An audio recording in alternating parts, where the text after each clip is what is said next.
Muy buenas. Hola, José Carlos. Salud. Tú también, ¿eh? Es que este directo pinta largo. Pinta largo por interesante. Sí, pinta largo, sí. Veremos qué paciencia tienen los seguidores.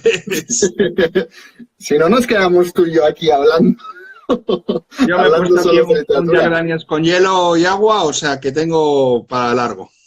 Yo estaba entre hacerme un mojito o vino. Y al final me he Ya he dicho, visto que los mojitos, pero los mojitos los haces todo o le añades algún preparado. todo. Es que venden un preparado de Bacardi. No, no, no. Esto es el vaso, que yo utilizo unos vasos de publicidad de Cardi, pero todo lo hago yo. Incluso la menta la cultivo yo. Y yo tuve una época en que yo hacía todo, no puedo cultivar la menta, pero hacía todo también. Sí, sí. Es lo mejor, queda muy bien. Es un proceso, pero vale la pena. Le pones azúcar moreno Sí, y le echas luego un poquito de soda o no. sí. Pero muy poquito. Mucho más hielo. ¿Y qué tipo de ron usas?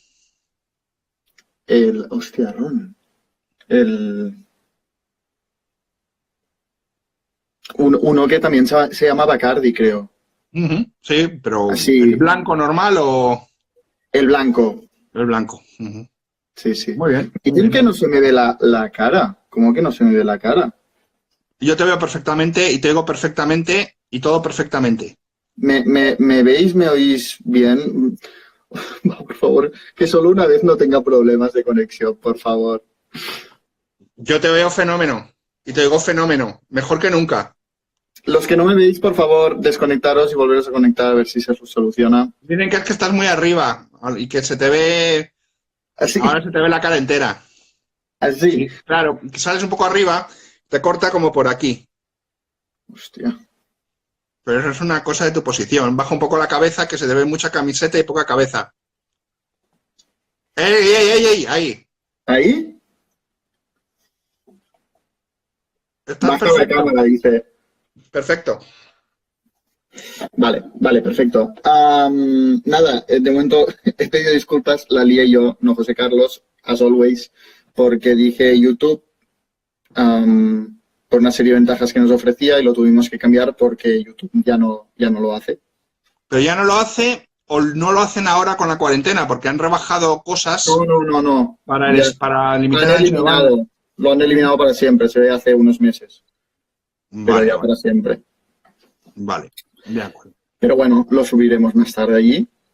Am, no sé si quieres presentar tú un poco el tema, que fue propuesta tuya. Bueno, pues cuando propusimos este tema, que era literatura y viajes, y literatura de viajes, y cualquier tipo de viajes, hablaremos de viajes mitológicos, de viajes mentales, de viajes espaciales y de viajes en metro, pues no teníamos en mente ni podíamos prever que estaríamos todos encerrados en casa pasando esta situación tan tremenda, ¿no? Así que yo creo que nunca fue más oportuno hablar de literatura y viajes, ¿no? Porque ya de por sí la literatura es un viaje. Ya hemos quedado que la lectura no es un viaje de A a B eh, con final en C, sino que es un viaje de A a C pasando por X, Y, H, P, Q, que es como debe ser la lectura de un libro bueno y además con desvíos a otros libros y a otras referencias. Y un poco es lo que vamos a hacer, porque vamos a tocar hoy un abanico enorme de un montón de géneros distintos y de narrativas diferentes, ¿no? Así que si quieres empezar con tu propuesta, tu Yo primera creo que, yo propuesta. creo que de todos los conceptos que hemos hecho, este es nuestro sexto encuentro. Este concepto es el más amplio que hemos Mm, tocado. Porque mm, viaje puede ser entendido de muchas maneras, desde la forma literal hasta la forma más poética, ¿no? La vida es un viaje, hasta como tú mencionaste al principio, un viaje psicotrópico. O sea, hay mucha, muchas formas, ¿no? Se podrían aquí incluir muchísimos más libros de los que hablaremos. En cualquier caso, en los comentarios podéis aportar vuestras ideas. Yo quería empezar un poco con una de las primeras obras de la literatura, ¿no? Madre, que es La Odisea de Homero, es obligatorio, Así que empezamos con viaje mitológico. mitológico. Yo lo he leído este año. O sea, yo supongo que José Carlos os podrá hablar mucho más de la Odisea que yo. Pero también después relacionaré la Odisea con otra obra que a mí también me encanta, relacionada con la Odisea y el viaje, pero otra forma de viaje. Pero a mí, básicamente, la Odisea me sorprendió y me gustó mucho por dos motivos. El primero, porque creo que traslada muy bien el mundo como lo concebían los griegos, de una mezcla entre dioses y hombres. Ves perfectamente cómo los dioses interceden, los dioses caprichosos deciden a quién defender o a quién hacer la vida imposible, como Poseidón con Odiseo. Pero también me sorprendió mucho que el viaje es relativamente corto en el libro. Yo calculé que era solo una tercera parte del libro. Yo me pensaba que la Odisea era todo el viaje y en realidad el viaje, además lo conocemos de forma indirecta por el relato que hace Odiseo al rey de los fenicios y a mí me pasó muy rápido. También me gusta porque creo que va muy de cara a la idea, a Homero. Habla de aventuras de las que se han hablado, se han hecho 1000 versiones, pero él va relativamente rápido narrándolas y enseguida se centra en la venganza de Odiseo al llegar a Ítaca. Sí, es un libro que debería protagonizar Liam Neeson, ¿no? Que ha hecho no sé cuántas partes de la película esa de venganza. Hostia, sí. El del teléfono, ¿no? Es un viaje, es la historia de un viaje de venganza, ¿no? Sí, sí, es una venganza. Realmente. Yo diría más venganza que viaje, incluso. Sí, así es. Y me dicen, aquí preguntan, ¿en qué momento creéis que se debe leer? Ya. Ya. No te puedes morir sin leer este libro. Pero yo también recomendaría, no sé si vas a estar tú de acuerdo, pero que se lea en prosa, no en verso, porque total, en la traducción se pierde todo. Totalmente de acuerdo que se busque una versión prosificada, sí. El lenguaje es fácil si lo lees prosificado y es la forma más sencilla de acceder a esta obra y no pierdes mucho. Los puristas puede que se escandalicen, pero yo, desde luego, no la he leído en verso, la he leído prosificada y me he quedado tan ancho. Algunos detalles curiosos, ¿no? En esta obra, no sé cómo calificarla, aparece una de las primeras anagnórisis de la historia, que luego es la anagnórisis, esto es el reconocimiento de un personaje emboscado. Será uno de los elementos que moverán la futura narrativa, ¿no? Sobre todo mucha de la novela italiana, mucho de Cervantes, ¿no? Ese personaje que luego es reconocido, ¿no? Que parece uno y que luego es reconocido como otra cosa, ¿no? Por ejemplo, en las novelas ejemplares La gitanilla, ¿no? Que luego resulta ser una princesa o algo parecido. Y aquí tenemos la primera anagnórisis, ¿no? Cuando llega Ulises, llega ya a Ítaca y lo reconoce su perro Argos, que es el primero que lo reconoce. Él va disfrazado de mendigo y su perro levanta la cabeza, lo reconoce y una vez que lo ha reconocido y da una tenue señal de alegría porque está muy viejo, muere. Se muere. Y Ulises, como está disfrazado, debe contener sus lágrimas, ¿no? Luego la siguiente anagnórisis se producirá, que será reconocido por su hijo. Y luego ya pues la liarán parda entre los dos, ¿no? Entonces esto es una de las cosas que luego ha sido un recurso habitual en la novela y en la novela contemporánea, ¿no? El personaje que no es quien es y que al final es reconocido por lo que es verdaderamente, ¿no? Y luego también las repeticiones, ¿no? Estas repeticiones que habla del mar de color vinoso y de los sacrificios de los bueyes de rotátiles patas y la aurora, la de dedos rosados, ¿no? Que estas repeticiones que se dice continuamente que eran recursos para que el aedo, el que iba a cantar este poema, mientras repetía estas fórmulas, tuviera tiempo de recordar el siguiente canto, ¿no? Entonces eran como incrustaciones mnemotécnicas para que yo la digo como un robot y mientras ya estoy recordando lo que sigue, ¿no?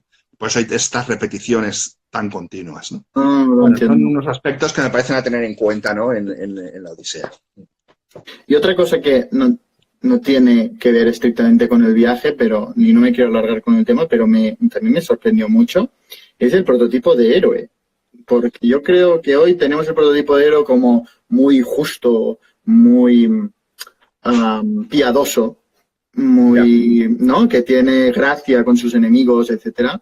Y a mí Y este es el artero Ulises. Pero Todo el rato de dice el Odiseo, artero sobre Ulises. todo, dice que es... ahora no me salen las palabras. El confinamiento me está limitando. Pero como muy astuto en el sentido de engañar. Sí, ¿No? sí. Eso me sorprendió mucho, porque el prototipo que tenemos hoy no es de esta astucia tan rebuscada de engañar, sino que es de ir de cara, la valentía, ¿no? Y yo al menos era como el prototipo de héroe clásico que tengo, es este.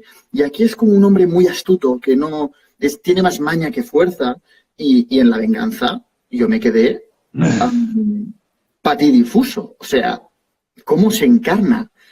Es una venganza sin ningún tipo de piedad, sin ningún tipo, o sea, que es un héroe a temer, Odiseo. No Sí, es sí, claro. un héroe piadoso, misericordioso, para nada. Bueno, hay que tener en cuenta que es uno de los ideadores del caballo de Troya, que es el engaño por antonomasia, ¿no?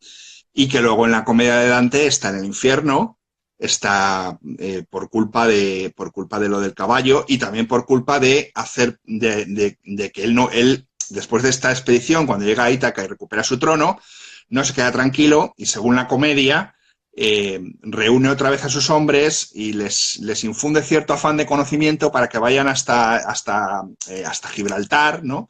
Y hasta más allá de las columnas de Hércules, donde no se sabía si se acababa el mundo o no, y les dice que ellos han nacido para el conocimiento, no para ser bestias serviles, y que vengan, que adelante. Y entonces, cuando va más allá, ¿qué ocurre? Pues ocurre que muere ahogado, ¿no? Y que va al infierno. Y no que es muere de los ahogado. cantos que han envejecido mal, yo creo. Bueno, era el canto que le salvaba la vida a Primo Levi en Auschwitz, que era el que él se recitaba: no somos bestias, somos hombres hechos para el conocimiento, ¿no? Pero sí, es uno de los cantos más famosos también de la comedia, ¿no? Y no, yo lo encontré bellísimo, pero quizá este es el aspecto un poco de que la religión ponía límites al conocimiento y a la curiosidad. Pero la reflexión que hacemos aquí es que el ansia del ser humano por conocer lo que está más allá de los límites le lleva a la muerte. Y este es otro motivo que luego se encarnará en el Fausto y en toda esta gente que venderá su alma al diablo a cambio de conocimiento, ¿no? Y de sabiduría, ¿no? O sea que hay muchos motivos que inician en todo este tema mitológico, que inician luego temas legendarios de la narrativa y de la literatura universal, ¿no? Yep. Te había perdido. Carmen dice si la Ilíada va antes o después. A ver, cronológicamente la Ilíada es antes, porque la Ilíada narra la guerra de Troya y la Odisea, el retorno de la guerra de Troya a Ítaca de Odiseo. Creo que son 20 años cada uno. 20 años la guerra, 20 años. Algo así. Yo no lo recuerdo bien, pero efectivamente es así. El mismo periodo de tiempo.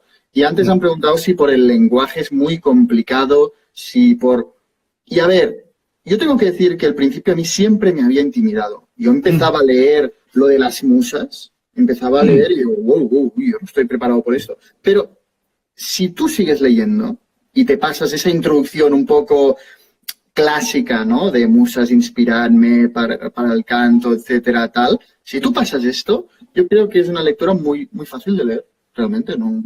Yo creo que sí. Particularmente. Y no nos enrollamos más sobre este libro. Que podría estar un directo solo hablando de la Odisea. Te toca. La Eneida. Otro Me viaje. viene el cuento perfectamente para la siguiente lectura que voy a sacar. A ver, este es más complicado de leer, tiene menos nivel, tiene menos calidad, es más aburrido a veces, porque la Eneida es la huida de Eneas. Ojo, otro de los personajes miserables de la mitología junto con Paris. Paris la lía es el que la lía gordísima, y en la Eneida Eneas se salva de morir en Troya y huye con su padre a hombros. Esta salvación de Eneas es sospechosa. ¿Sería él el traidor, el que permitió el acceso de los griegos a Troya? Bueno, entonces Eneas se escapa y llega, por ejemplo, a Cartago, seduce a Dido y luego la deja colgada porque él tiene que seguir con su destino, que es llegar a Italia y ser el fundador de lo que sería Italia, y Dido, despechada, pues se suicida arrojándose sobre una pira, ¿no? Entonces es muy odiado también porque obliga un poco a que Dido se suicide, ¿no? Es muy extraordinaria la escena en la que los dioses hacen que Dido y Eneas se enamoren porque les sorprende una gran tormenta y entonces se tienen que refugiar en una gruta donde están muy juntos, con el cuerpo mojado y el aliento contra el aliento y la piel contra la piel, ¿no? Es muy erótico. Es muy grande, en este caso, Virgilio, cuando escribe estas cosas. Vale, debemos recordar un tema. Bueno, es un poco aburrido al final porque cuando llegan a Italia está todo el rato pegándose con la gente, ¿no? Y venga, y ahora mata a uno, y ahora mata al otro. Al final acaba con el caudillo más poderoso, que es Palante, y creo que además Eneas se casa con su mujer, no lo recuerdo bien, la leí hace mucho tiempo y hay miles de nombres.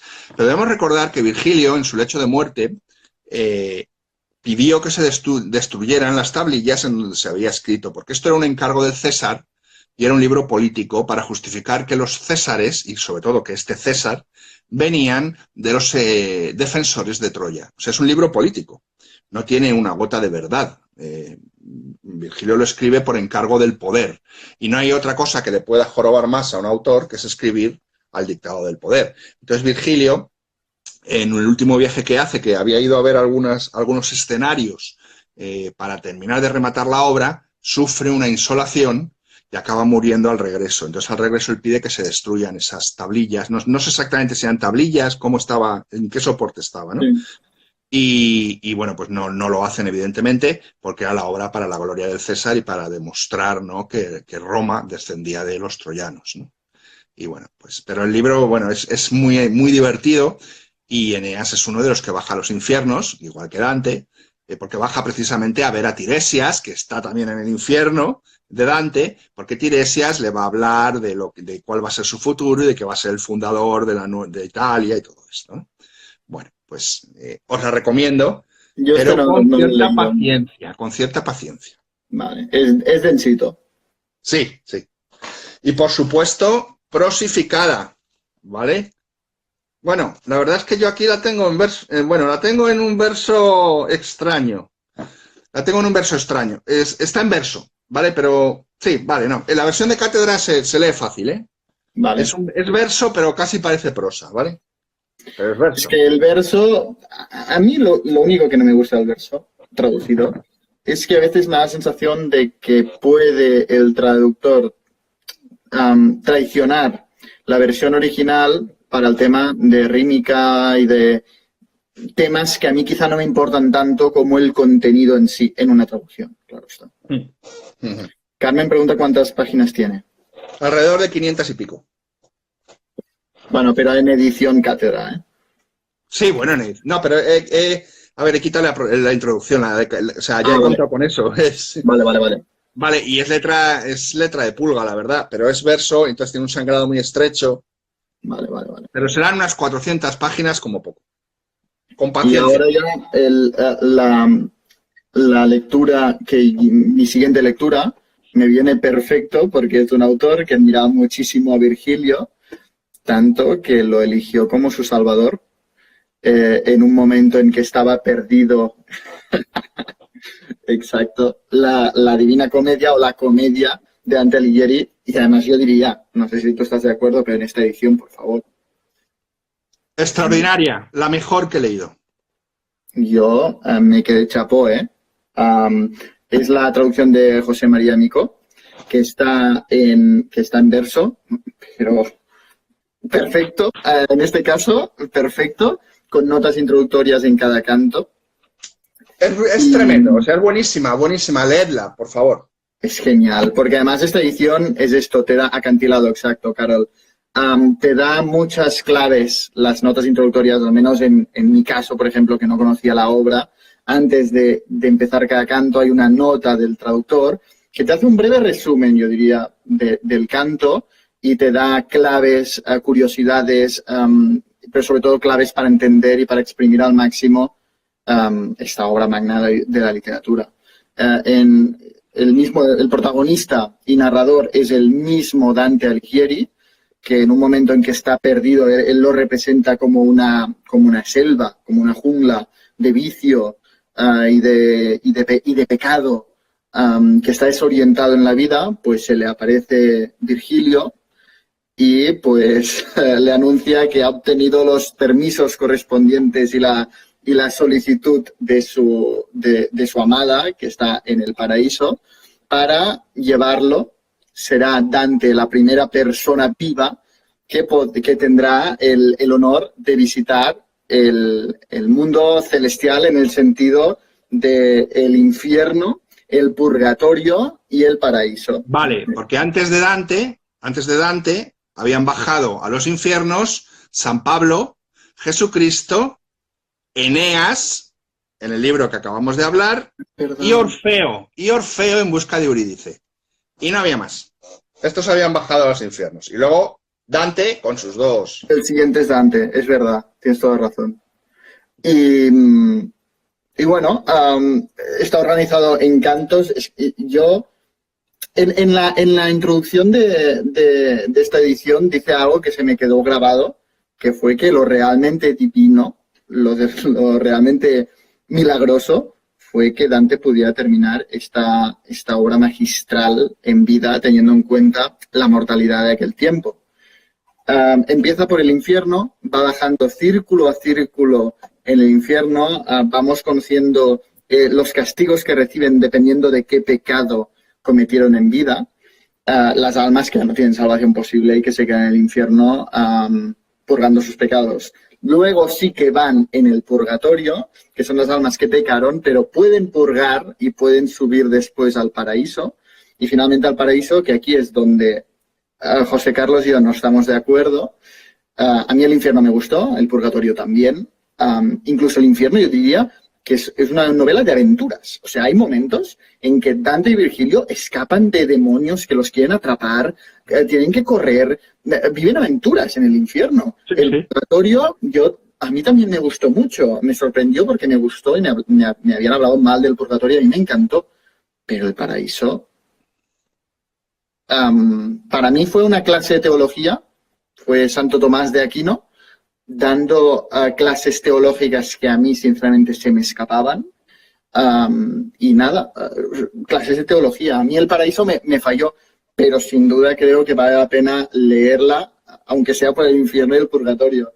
Impresionantes. Y desde que lo leí, realmente lo comentaba hoy con una amiga que también lo leyó conmigo, que desde que lo leí veo referencias a la Divina Comedia en todos los libros que leo. Es impresionante. Nos pasamos ya fotos de, mira, ha vuelto a salir la Divina Comedia, ha vuelto a salir una... Y eso demuestra un poco que estas dos obras son realmente madres de la literatura. Así es, así es. Javier Medina Bernal, por cierto, saludos, saludos, espero que estéis todos bien en Viena. Nos pregunta sobre las ilustraciones de William Blake. Las conozco, tú también las conoces, Sí. Jan, y sí que aportan. Las buenas ilustraciones aportan, y aportan mucho, porque es un imaginario tan rico que incluso es difícil de imaginar. Es tan rico que cada uno se lo imagina a su manera, pero necesita ver las maravillosas ilustraciones de Doré, que para mí son insuperables, las de William Blake y las de otros muchos pintores Dalí. que hay. Sí, sí. Salvador Dalí también hizo ilustraciones. Y realmente enriquecen mucho porque hay escenas que si no ves las pinturas es difícil que te hagas una idea, ¿no? ¿Y cómo es esto que los tiran en pez, ¿no? Que los arrojan a pez hirviente y tal, no sé qué.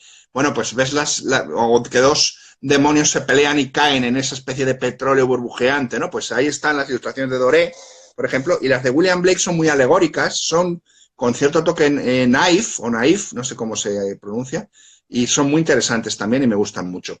Y bueno, pues también es interesante en el sentido de ver interpretaciones diferentes del mismo mundo. O sea, yo creo que Dante da mucha libertad a la imaginación. No es al igual que Homero de entrar en el detalle exhaustivo como muchas otras novelas, sino que deja mucha libertad de imaginación y realmente yo tuve la suerte de hacer la lectura conjunta ilustrada con El infierno de Barbusse, un blog brutal, y nos daba ilustraciones de muchos artistas diferentes y veías interpretaciones completamente diferentes pero que todas aportaban una riqueza de lectura impresionante. Exacto, exacto, así es. Y bueno, es un viaje literario por 3 reinos, ¿no? Entonces el problema de que quizás el cielo te resulte menos atractivo es porque esta amplitud imaginativa que hay en el infierno, que luego también la hay en el purgatorio, pero menos, cuando llega a un lugar tan abstracto como el cielo, que al fin y al cabo en el cielo está limitado porque no puede poner a quien quiere. Él pone a quien quiere en el infierno y a quien quiere en el purgatorio. Pero en el cielo, pues, ¿qué puede haber? Pues un desfile de las virtudes teologales que van en ese desfile que hay como de Semana Santa. Quiero decir que en el infierno el cielo es más abstracto, al final son todo luces, ¿no? Luces y lucecitas y tal, y eso es más difícil de expresar y más difícil de imaginar. Si te fijas las ilustraciones de Doré, cuando llega al cielo, la mayoría son fogonazos, cosas de luz, puntos de luz, porque realmente es lo que vive Dante, ¿no? Pero a mí es que lo del cielo me encanta, ¿no? Y ese empíreo y esa cándida rosa, ¿no? Que es la que forma como la bóveda celeste. Bueno, pues eso, es la vida, ¿no? Como viaje y como peregrinaje hacia Dios, pero también hacia más cosas, ¿no? Hacia muchas más cosas, ¿no? Es un viaje inolvidable. Un viaje inolvidable que no podía faltar en esta selección. Javier, entra en la página El infierno de Barbuse, en donde está la lectura ilustrada de la comedia, y irás viendo por capítulos, porque están en abierto, los dibujos que hay. Hay dibujos de un tío moderno que es flipante, que no me acuerdo cómo se llama. Pero creo que no lo tiene abierto, las ilustraciones. Pero sí, lo he visto yo. Ah, vale. Es que él pone ilustraciones y pone solo abierto a inscritos. Ya, pues las he usado para dar mi taller del infierno. Ah, vale. Las he podido ver todas, sin ningún problema. Y hay unas de un tío muy moderno que hace unos retratos como que parecen reales, ¿no? Que es una pasada, pero no me acuerdo cómo se llama. No, hay miles de ilustradores, es impresionante. Sí. Te toca. Bueno, seguimos. ¿Algo más que decir sobre la comedia? Porque claro, podríamos... 10.000 cosas. Esta merecería otro directo. Sí, totalmente. Bueno, es un viaje, ¿no? Solo una pequeña crítica. Una pequeña crítica que no sé si estarás de acuerdo, pero a mí lo que me falló un poco es el toque personal que Dante puso sus enemigos personales y temas políticos del momento, que quizá ha envejecido un poco mal. Luego, cuando, claro, pone Ulises y personajes históricos, pero que más... que no envejecen mal, directamente no envejecen, es genial, pero a veces ponía cositas políticas del momento que creo que es una lástima. Bueno, es su labor de venganza también. O sea, claro. Se quedó tranquilo. Se venga de todos, pero a lo que íbamos, ¿no? El concepto de viaje, ¿no? Es un viaje que es también un viaje del pecado a la salvación y es un viaje teológico, filosófico y también político y literario, o sea que lo reúne todo, ¿no? Lo reúne todo. Podríamos estar hablando horas de la comedia, o sea que, bueno, dile más cosas si quieres, yo ya me callo y te dejo terminar. Solo una cosa que a mí me gustó mucho, porque me gustan mucho los mapas, me gusta mucho situarlo todo, y un poco la imagen de que Dante entra en el infierno a través de una cueva, y el infierno es como un pozo de círculos que va bajando en remolino hasta el centro de la tierra. Y ahí acaba el infierno. Y luego de ahí el infierno hay como un túnel que va hasta el otro lado de la tierra, donde entró, estaba cercano a Jerusalén. Y al otro lado de la tierra es una isla donde hay como un monte, que eso es el purgatorio. Y va subiendo el purgatorio hasta el final, que hay al paraíso terrenal, y desde allí sube al cielo donde está el paraíso. Efectivamente, lo que nos ha explicado Jan es esto, que lo tengo hecho aquí, que lo usé para el taller que hice. Aquí hemos bajado, aquí tenemos los círculos del infierno, si lo veis, no sé si apreciáis que tiene como estrías, ¿no? Y llegamos hasta aquí. Y aquí nos encontramos con Lucifer, que está anclado en el cócito y en hielo. Y cuando ellos bajan por Lucifer, cambian de hemisferio y entonces hace así. y empiezan a subir. Entonces, esta copa sería el purgatorio y lo que hay más acá ya sería el cielo. Esta es la representación gráfica de esa estructura que dicha con palabras es más difícil de imaginar. ¿Eh? No, muy bien representado, sí señor. Bueno. Que es una genialidad lo que dé la vuelta, ¿no? Es una genialidad absoluta. Me parece algo de una visión de un tío que es un genio. O sea, que dé la vuelta y que estén bajando y empiecen a subir y le diga Dante, maestro, estamos volviendo atrás. Y le diga a Virgilio, tú es que no te enteras, tío. Hemos pasado el hemisferio y estamos saliendo y ahora subimos, pero mira atrás y anda. Y entonces, claro, acaban saliendo por los pies. Qué visión para la época. Qué visión. Pero yo también tengo que decir que yo noté la juventud de Dante escribiendo el infierno. Y la vejez escribiendo el paraíso. Yo lo noté. Las aventuras, la imaginación, etcétera. Y luego te puede gustar más o menos, pero el paraíso es más teórico, claro, más contemplativo. Totalmente, claro. Así es. Pero es que también está limitado, porque ¿a quién pone? ¿Qué piensas eso? Claro, hombre, está limitado. Siguiendo esta lógica, le daría más cosa, ¿no? Condenar a alguien al infierno injustamente. Que regalarle el cielo a alguien que no lo merece, ¿no? Yo creo que iría contra la idea de la obra. Poner en el cielo así alegremente, no sé. O sea, igual que en el infierno puedo poner a todos, iría con... Pero bueno, hablando de que aparece la comedia en todos los sitios. Mira, un ejemplo, ya para terminar con el asunto. Estuve viendo el otro día esta serie que es bastante floja, Hunter se llama, o Hunters, la de unos que son cazadores de nazis, que está no sé si está en Amazon Prime, me parece. Yeah. El protagonista es uno de estos que ahora no me acuerdo cuál es Al Pacino. Al Pacino es que lo confundo, sí, es Al Pacino. El protagonista es Al Pacino y son unos judíos que cazan nazis, ¿no? Bueno, pues cazan a los nazis en Estados Unidos y para matarlos les aplican un contrapaso. Tal cual. Uno ha matado a los judíos porque haciéndoles cantar y al que desafinaba le pegaba un tiro, pues a ese tío lo cogen en un estudio de grabación y le ponen la música a todo meter. Otro mataba a los judíos haciéndoles pruebas. ¿Hace referencia a la Divina Comedia? No la hay. Otro los mataba haciéndoles beber agua de mar, entonces a este lo pillan y le hacen beber agua de mar, ¿no? Bueno, todos mueren con un contrapaso.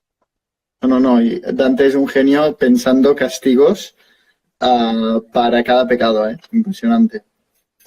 Bueno, brevemente, siguiente libro, ¿vale? No. Novela. Thomas Mann, otra vez. La muerte en Venecia. Bueno, estamos ante un libro extraordinario que mucha gente no conoce porque ha visto la película y al ver la película les puede hacer creer que es un tocho porque saben que Thomas Mann ha escrito grandes tochos, empezando por los Buddenbrook, siguiendo por Doctor Faustus y terminando por La montaña mágica. Pero, este libro es muy breve y es una obra maestra. Y tenemos a Gustav, a ver que lo lea el nombre, Aschenbach, que es el escritor ya en la vejez, maduro, que está pasando una especie de crisis y que siente la llamada de ir a Venecia y no sabe por qué, ¿no? Y entonces él viaja a Venecia. Viene muy al caso, porque en Venecia se encuentra con una epidemia brutal, no me acuerdo de qué es la epidemia, no sé si es de cólera. Cólera. Se encuentra con una epidemia de cólera y entonces se debería marchar. Pero amigo, surge el amor, y el amor platónico, un amor muy platónico, porque surge el amor porque se enamora de un querubín, de un niño, de un chavalito que es incluso... sí, pero no diría es andrógino, no es asexuado casi, ¿no? No está formado. Sí. Yo no, mi visión de Touch es como un ángel. Sí. Y decide quedarse en Venecia a pesar de que ya, bueno, incluso ya se cierra Venecia, se quedan allí con la epidemia y el muchacho se marcha con la familia, sale de allí, ¿no? Pero él se queda, ¿no? Entonces es un viaje motivado por un instinto irrefrenable que no sabe a qué obedece y cuando llega allí encuentra su destino, ¿no? Que era enamorarse de este chaval que representa la belleza de la creación artística y se reconcilia con esa creación que él había perdido y que había perdido un poco la chispa y que había perdido esa creación artística y se reconcilia con la creación artística, pero claro, a un coste muy grande. A mí De Muerte verdad, Venecia leedla. me encantó y la recomiendo siempre, pero, disclaimer, aunque es breve, es una novela muy lenta. Que la gente no vaya... Es Thomas Mann, que es muy filosófica, es muy también contemplativa. A mí me encantó, ¿eh? Pero que a Hay un veces la viaje, gente puede ir a esta novela pensando que es una cosa breve, que es un cuento y tal, y es una cosa muy lenta, muy reposada. son dos viajes, el físico y el que Eso hace también te el lo iba a decir. protagonista al interior, a su interior. Por eso es muy reflexiva, Exacto. porque combina dos viajes. Y no sé si llega a hablarle alguna vez. Creo que es todo, ¿no? A la madre Observar, sí, a la madre sí, a la a la madre madre sí. sí, pero a él no. Él lo No. contempla desde distancia, ¿no? Lo observa. Sí, Es en el muy así. comedor le habla a la madre, pero no, yo no recuerdo ahora, porque no lo puedo recordar, si le habla o no, pero desde luego a la madre le habla. A mí Habla me con parece ella. recordar que no, por el recuerdo, ¿no? A este personaje como un ángel lejano que siempre lo observa desde lejos, ¿no? Lo contempla, En la pero playa, nunca se lo ve en la atreve a... playa, ahí en bañador. Exacto. Que ahora, Tiene por mucho de cierto, sexual, también. han sacado una edición nueva de bolsillo, que la cubierta es preciosa, contiene esta imagen, ¿no? de Tadzio en la playa, y es de un ilustrador que me encanta, que ha hecho todas las cubiertas de Thomas Mann, que ahora de bolsillo ha adaptado. Muy bien, pues siguiente texto. Siguiente, que también hace un poco referencia al Ulises de Saint Joyce y a Odiseo de Homero, que es Un viaje a la India de Gonzalo Tavares. Lo leí hace bastante tiempo. No conozco. A ti te encantaría. Es también en verso, y es como una nueva versión, ¿no? de un viaje. El protagonista, que también se llama Plum, comete un crimen terrible en Lisboa. No spoileo, pero el crimen es que ha matado a su padre porque su padre quería matar mata a su amada y huye de Lisboa en dirección a India, decide ir a India para encontrarse al mismo, para rellenar ese vacío que le ha quedado y para reconciliarse con su pecado y con él mismo y obtener una filosofía, ¿no? Un poco la gente que va a India para encontrar el sentido de la vida, etcétera. Que alguien me diga qué pasa en Benarés, que todo el que llega allí ya no quiere volver. Exacto. Yo no he ido, yo no he estado nunca, pero yo es que flipo pero la porque gente va. Va allí a Benarés y no quieren volver. Bloom hace este viaje y además pasa por todas las capitales, digamos, de Europa. Aquí tengo Londres, París, Viena, Praga. Tiene un tono muy, a veces, irónico, ¿no? Se mueve entre lo divertido, pero cuando tienes la sonrisa en la boca un poco, de repente hace una reflexión súper profunda del sentido de la vida. No sé si se va a ver, pero todo como dividido en cantos también. Sí. Y lo recuerdo bueno, Saramago decía de Gonzalo M. Tavares, ganará el premio Nobel en menos de 30 años, estoy convencido. No tiene derecho a escribir también con solo 35 años. Dan ganas de pegarle. O sea, realmente Tavares escribe muy bien. Yo solo he leído este libro suyo, pero lo recuerdo muy especial y para un libro de estos que exige concentración y que te sorprende en muchos sentidos. Incluso me recordaba un poco al Levante de Carteresco, no sé si queréis hablar de este, pero me recordaba un poco, ¿no? A esa poesía, a ese tono lírico y a veces divertido también, moderno, de un viaje a la India. Y también, por supuesto, pasa aventuras, o sea, que también hay narración, no solo hay reflexión. Está el de, yo no lo he leído, está el de Foster, ¿no? Que también se llama Viaje a la India. Ay, pues me suena, pero ahora sí, no te lo sabría. No lo he leído, que está muy bien considerado y lo tienen pero yo no lo he leído. Es que ahora que lo has dicho me ha sonado mucho. Pero bueno, que está muy bien. Hay varios autores que han hecho sobre viaje a la India. También creo que hay uno de Pasolini que es de viaje a la India, pero vamos, hablo de oídas, ¿eh? No te puedo asegurar ahora mismo. No, Foster Wallace no encuentro ninguno que sea. No, M. Foster, el de... Ah, Eric Foster. Eso no vale. Ah, pues sí, un viaje a la India. Pero no lo he leído, ¿eh? Y no lo tengo además, pero sé que es un libro muy querido por los que hablan de literatura de viajes. A tenerlo en cuenta. Bueno, este no es literatura de viajes, sí que es un viaje narrativo, también es un viaje, ¿no?, de crecimiento, pero vale mucho la pena. Y pasó muy discretamente. Sí, bueno, yo no lo había oído hablar. Bueno, pues de un libro de un viaje que tiene mucho de redención, ¿no? Porque va huyendo de un acto infame, ¿no? A un libro que es Pasaje a la India, exacto, nos dicen por aquí, gracias, es el de Foster. A un libro que es revolcarse en la borrachera más absoluta, ¿no? Que es Moscú Petushki, todo un clásico, de Benedikt Erofeyev. Lo voy a repetir por segunda vez porque no lo voy a repetir más. Benedikt Erofeyev. Está publicado en Marbot y merece mucho la pena. Este libro es un clásico, ¿eh? Es un clásico. Es un clásico de la época de Brezhnev, ¿no? Y en el libro el protagonista va a montarse en un tren que une la estación de Moscú con la estación de Petushki, lo podéis mirar en cualquier mapa, ciento y poco kilómetros, ¿no? El protagonista es un alcohólico inflado a vodka y los capítulos se van dividiendo precisamente en el nombre de las estaciones, ¿no? Kilómetro 33. Elektrougli, que es una localidad.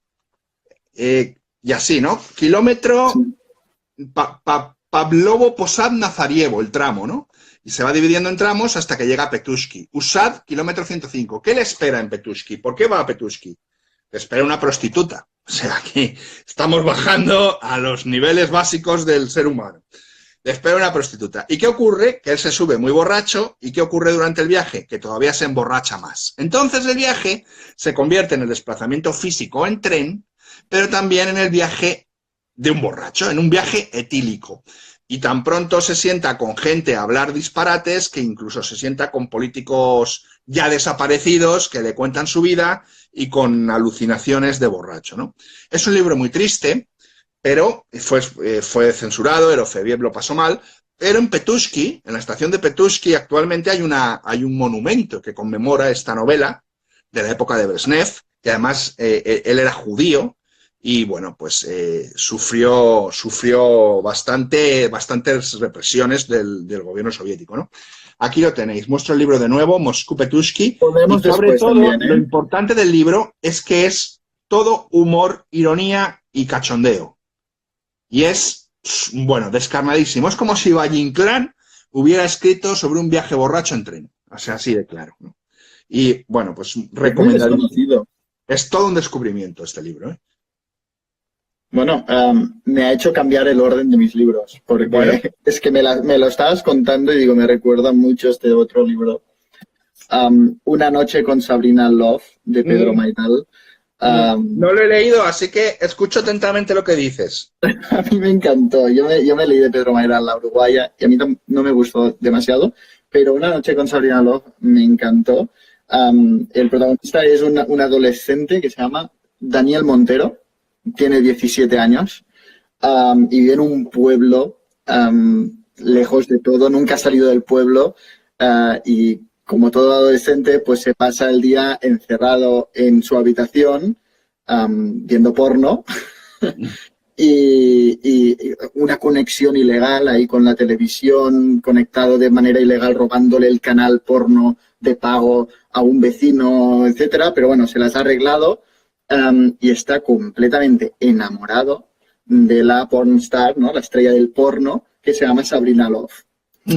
Y Sabrina Love, en su programa, hace un sorteo y dice, bueno, todos los que llaméis, pues elegiré a uno que podrá venir y pasar una noche conmigo completamente solos y hacer realidad, ¿no?, sus fantasías.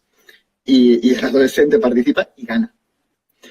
Pero claro, para pasar una noche con ella tiene que ir a la capital y él nunca ha salido del pueblo. Y hace este viaje hacia la capital con el único objetivo de perder la virginidad con Sabrina Love. Y además en su viaje ves a los hombres que todos hablan de esto. Hostia, qué afortunado el que se pueda acostar con Sabrina Love. O sea, que es una estrella del porno muy conocida y muy deseada.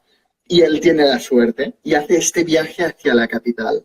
Y no solo es su viaje hacia la capital para acostarse con Sabrina Love, sino otra vez, ¿no? Juega a esta dualidad de viajes, un viaje de pérdida de inocencia, de pérdida de fin de la infancia, de entrada en la vida adulta. Y este es el doble viaje súper corto, ¿eh? Se lee muy rápidamente, no llega a 150 páginas, pero me ha recordado un poco a este libro del que tú hablabas, en el sentido de hacer un viaje para ir a ver una prostituta. Sí, sí, sí. Sí, sí, pues nada, me lo apunto porque este libro tengo intención de algún día poderlo leer. Bueno, pues mira, vamos a pasar ahora a libros por triplicado. Y así acabo antes, ¿vale? El primero que me interesa hablaros es que están relacionados los tres. El Imperio, de Ryszard Kapuscinski. Entramos en lo que es el viaje periodístico. Bueno, hemos hablado antes de viajes literarios, viajes alcohólicos, viajes mitológicos. Ahora, viaje periodístico. El Imperio es la crónica de dos viajes que hace Kapuscinski. Uno durante la época dura del comunismo en la Unión Soviética y otro después de que ha caído el sistema comunista y lo que se encuentra, ¿no? Este libro lo leí 3 veces ya o 4 y 2 de ellas lo leí seguido. Estaba en Varsovia, lo compré en la librería española de Varsovia.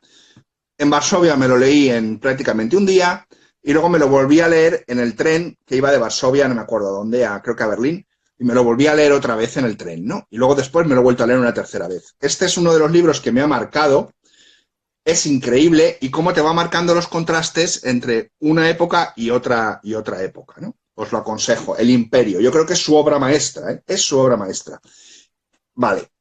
Después, al hilo de uno nuevo. Diarios de Kolyma. Un tipo que es un periodista polaco, seguimos con periodismo, con viajes de periodismo, que decide hacer el viaje en autostop por lo que se denomina la carretera de los huesos, que es la carretera que se hizo, que son no sé cuántos kilómetros, porque él va también por kilómetros, como el Moscú-Petushki va por estaciones, ¿no? Sí. Son muchos kilómetros, no me acuerdo cuántos ahora mismo, pero muchos. Los capítulos son kilómetros. Sí. Es la autopista M56, que es la autopista de los huesos, o la carretera de los huesos, que lleva a lo más duro del gulag de Stalin, ¿no? Que lleva precisamente a Kolyma, que es Kolyma era el centro, el mayor centro donde los tenían y el sitio donde más frío hacía y más inhumano, ¿no? Entonces lo que se va encontrando ahora, en pleno siglo XXI, este escritor polaco, que se llama periodista polaco Jacek Hugo Bader, en un libro fascinante, donde pasa la noche con antiguos chequistas, con antiguos criminales de la Unión Soviética, con antiguos comisarios rojos, con antiguos represaliados, con antiguos presos, con la gente que vive de la explotación del oro, con trabajadores que trabajan 6 meses sin ningún día libre, cobran todo su dinero y se lo gastan en varios meses viviendo y durmiendo en el bar. O sea, unas cosas del pensamiento ruso, ¿no? Que tan difícil es para los occidentales de entender, ¿no? Y ocurre mucho. Veo que dice por aquí una persona que compró los diarios por culpa mía y los tiene pendientes. Pues te recomiendo que los leas porque es magnífico, es magnífico. Y es un viaje, ¿no? Y va por los kilómetros, kilómetro tal, kilómetro cual, ¿no? De la autopista y cómo va cubriendo esos tramos en autostop, que es tremendo, porque él es motero, pero decide dejar la moto y lo hace todo en autostop, ¿no? Y los camiones en los que se va montando y cómo es la autopista esta la autopista de los huesos, ¿no? Y tercero, muy brevemente, al hilo de la Divina Comedia y de que estoy hablando de Rusia, de Yuri Andrujovic, que se llama Moscoviada, publicado en El Acantilado. Bueno, está en la caja Books, ¿vale? Y el anterior que hablo de Kapuscinski está en anagrama, pero como Kapuscinski solo está en anagrama. Publicaremos de verdad, publicaremos todo, como siempre, todas las cubiertas en historias, también en YouTube tendréis la cubierta al lado, todos los que preguntáis, tendréis todos los títulos. Bueno, muy brevemente, Moscoviada de Yuri Andrujovic. Un tipo se agarra a una gran borrachera también y accede a un submundo infernal por el metro de Moscú, en el cual va pasando círculos, en el cual se va encontrando desde marionetas que representan a los antiguos títeres políticos del comunismo y del estalinismo hasta otras cosas, ¿no? Hay pobres y tal, y bueno, y vive una aventura en el subsuelo moscovita, ¿no? Y es una especie de divina comedia soviético-rusa, que es como la denominan los críticos, y que me resultó muy interesante. El Acantilado tiene 2 novelas más de él, yo las tengo, pero no las he leído todavía, no me ha dado tiempo, pero es un autor muy interesante y, por cierto, he estado mirando, ya está en España o va a venir a España o algo así, ¿no? ¿No? Pero es novela, es ficción. Es novela, esto es novela. Hemos tratado dos periodistas, 2 libros de viajes, de periodismo de viajes, y volvemos a novela. Y volvemos al doble viaje etílico, político, y sobre todo este hilo que enlaza Moscoviada con Moscú Petushki y con la Divina Comedia, ¿no? Que son viajes que van, en este caso, van pasando por círculos y van pasando por situaciones hasta llegar a un destino que puede ser una redención o no, ¿no? En un caso no, en otro caso, bueno, queda un poco la interpretación del lector. Vale, así que son estos 3. Total. Y conozco Ébano, me pregunta Javier desde Viena, conozco Ébano también, creo que es la novela más creo que es el libro de viajes más flojo de Kapuscinski. Creo que Ébano es un libro precipitado y que salió en un momento en el que estaba en la cresta de la ola de la fama. Y bueno, a mí me parece que Ébano es uno de los más flojos, porque él ya había escrito libros sobre la situación en África que a mí me habían gustado mucho y Ébano es el que me gustó menos. Yo no he leído ninguno, así que pues te recomiendo que empieces muchos pendientes porque los 3 me han llamado muchísimo la atención y me los leeré precisamente por el orden inverso con los que los has presentado. Muy bien. Pues lo tuyo. Yo también voy a hacer un pack, ¿no? De 2 viajes. Claro. Dos viajes y lo hago en pack no solo para ahorraros tiempo, sino también porque son 2 viajes. Hablando de tiempo, estate atento, te va a salir la cuenta atrás, ¿eh? En breve. Nunca lo veo, José Carlos. O sea, llevamos de aquí. Llevamos 54 minutos. Esto se corta y lo volvemos a reanudar en otro directo. Es que vale, cuando se corte, lo subes, ¿no? Sí.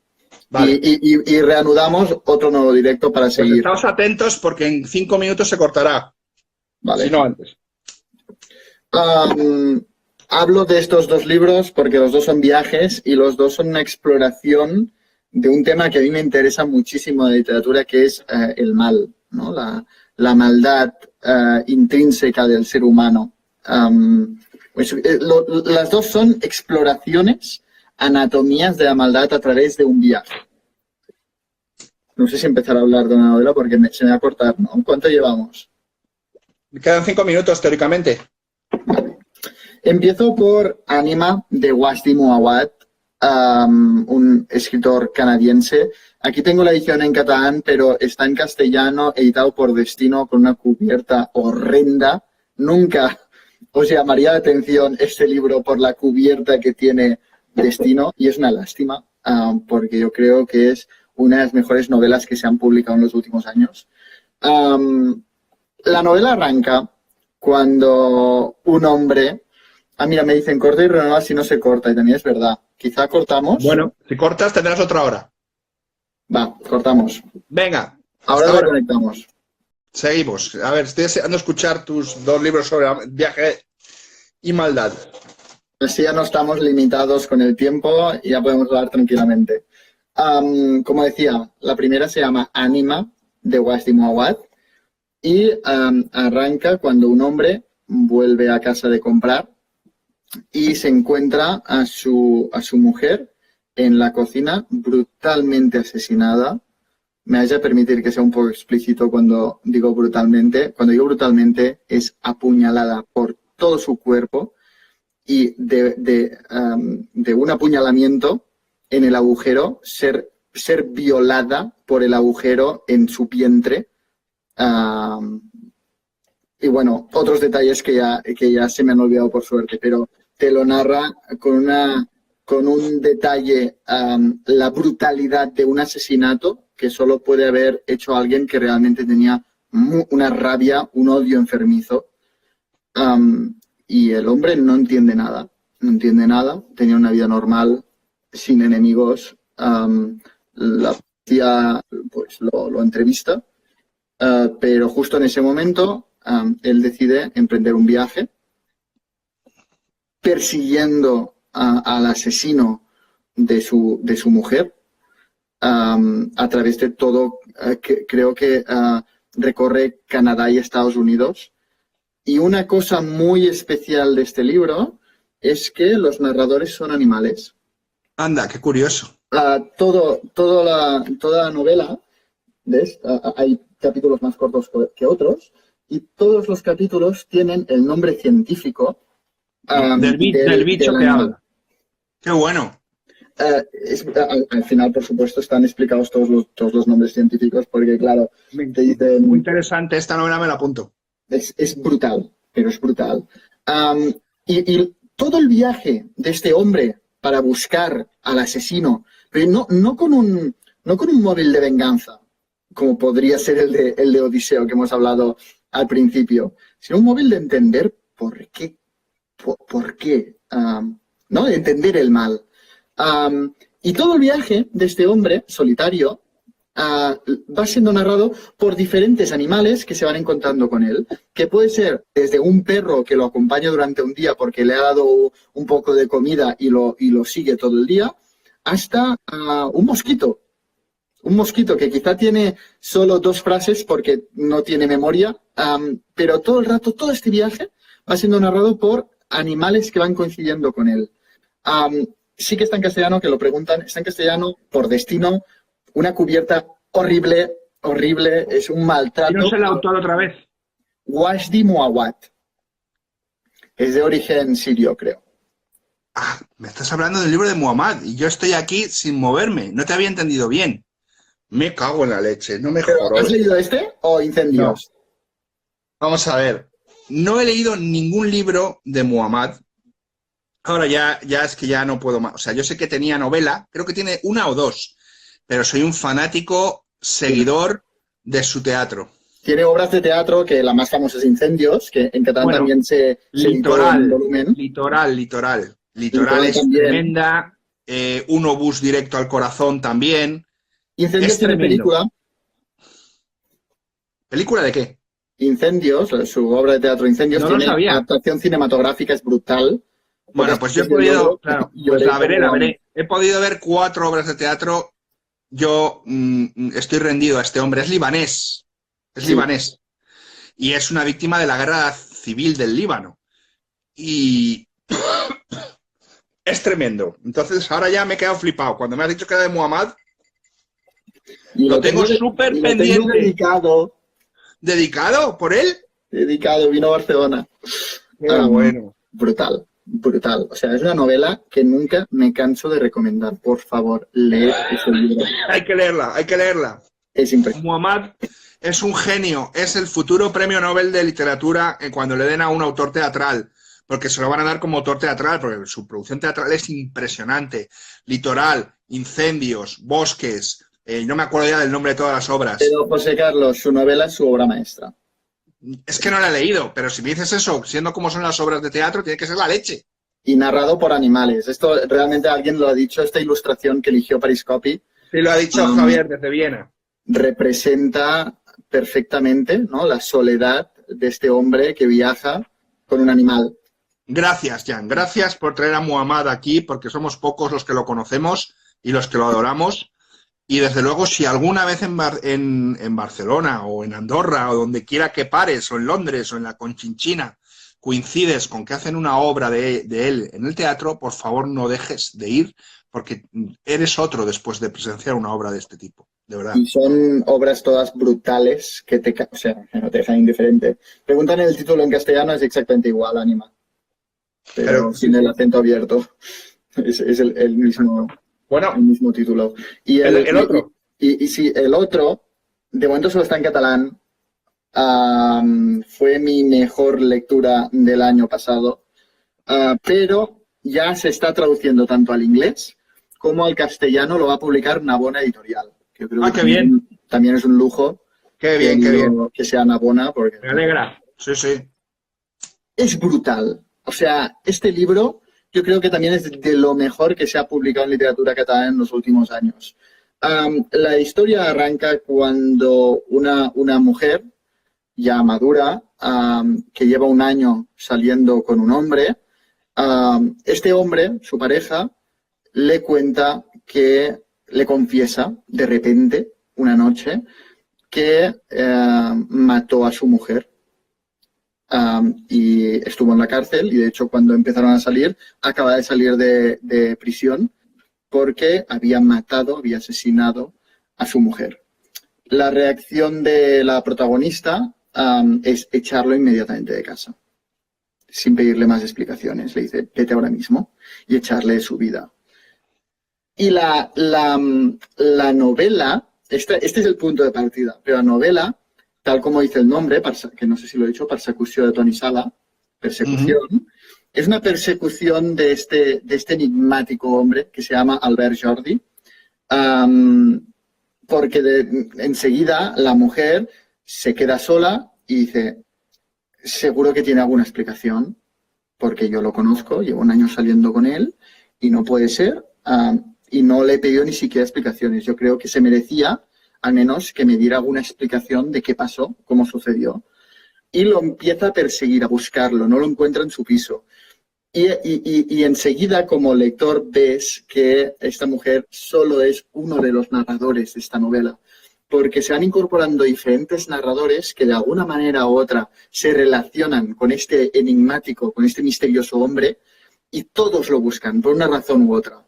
Unos son sus excompañeros de cárcel, otra es una mujer que conoce en su viaje a la nada. Todos lo buscan por un motivo diferente. Puede ser avaricia, puede ser en el caso de esta mujer de la que he hablado al principio, la soledad, ¿no? Buscarlo para estar con él, su compañía, etcétera. Y todos lo buscan. Y todos lo buscan también intentando entender el mal, ¿no? Un poco también es el mismo viaje que Anima de intentar entender la maldad de este hombre. Y lo hace Toni Sala con un flujo de conciencia tan impresionante. También enseguida como lector te das cuenta que no estás leyendo una historia que te están contando la realidad, sino que estás viendo perspectivas, pero no solo perspectivas subjetivas de la realidad, sino perspectivas que incluso son contradictorias. Te venden versiones diferentes de la realidad. Y tú tienes que decidir o no decidir qué te crees y qué no. Te dan perspectivas que confunden la subjetividad con la realidad y te dan realidades falsas. Es que es muy difícil, es una novela muy difícil de explicar, pero es súper compleja y tan bien escrita, tan bien escrita. Bueno, tiene mucho de Faulkner. Tiene algo de Faulkner. Tiene algo de, bueno, flujo de conciencia, ¿no? Esta brutalidad. Ese multiperspectivismo, ¿no? De historias sí, contadas por diferentes. No son solo diferentes perspectivas de la realidad, sino directamente diferentes realidades. Es impresionante. Es impresionante hasta el punto de que, tampoco spoileo si digo, que tiene 2 finales. Tú te quedas sin saber qué ha pasado. Porque no sabes si uno de los finales es locura de un personaje, o si es un sueño, o si al final no sabes qué estás leyendo, pero al final es que no te importa. Te dejas llevar por la literatura. Yo cuando paso esto con la literatura, cuando me dejo llevar, cuando ya ni siquiera pongo el filtro de qué me creo y qué no, es que realmente me ha conquistado novela. Yo os la recomiendo a todos y bueno, yo cuando salga en castellano os haré un spam a todos de esta novela porque es impresionante. Bueno, esperamos que salga. Para la gente que nos está viendo, que se haya unido a esta segunda tanda, estamos hablando de libros de viaje y no sé si Jan será capaz de subir el vídeo a YouTube porque le lleva bastante trabajo. El vídeo quedará en Instagram y luego ya dependerá de él y de sus ganas de trabajar en el confinamiento. Si lo sube a YouTube. Esto sí. El otro lo subió y quedó de fábula. Estará 24 horas aquí seguro. Si me puedo espabilar otra vez porque lo tengo que descargar de una manera muy rara porque Instagram tampoco te deja, también va a estar en YouTube. Nos pregunta Javier desde Viena si es una novela coral. Sí, sin duda, sin duda. sin duda. Pero yo diría incluso, no hallo las palabras para expresar lo extremo que llega a ser. Ya no son diferentes perspectivas simplemente, sino diferentes realidades. En el sentido, un ejemplo brevísimo. Hay un momento en el que el narrador se mete cocaína y realmente te narra lo que percibe. O sea, realmente tú entras dentro de este viaje psicotrópico y realmente ves lo que él ve. Él ve como de repente nieva y ve ciervos. Y tú sabes perfectamente que eso no es real, pero vives esa realidad. Te hace vivir esas realidades subjetivas. Es impresionante. Nos dice que podría recordarle un poco a la película de Joker, ¿no? No la he visto.